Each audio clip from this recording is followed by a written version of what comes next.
Now, Kapitulo 1, versikulo 2, patuloy ang basa. Ang Panginoon ay mapaniguguing Diyos at nangihiganti. Ang Panginoon ay nangihiganti at puspos ng kabuotan.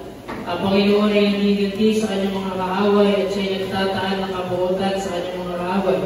Ang Panginoon ay banayad sa pagagalit at dakila sa kapangyarihan. At sa anumang paraan ay hindi aaliing walang sala ang salari. Ang daan ng Panginoon ay sa ipo-ipo at sa bagyo. Amen. At ang mga ulap ay siyang alabok ng kanyang mga paa. Basahin mo ulit.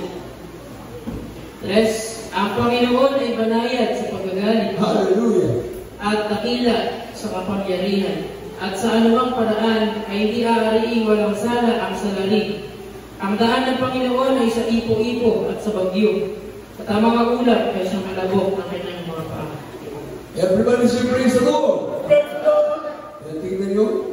Pag masama ang panahon, yan, magpapagpag ng paa ang Diyos.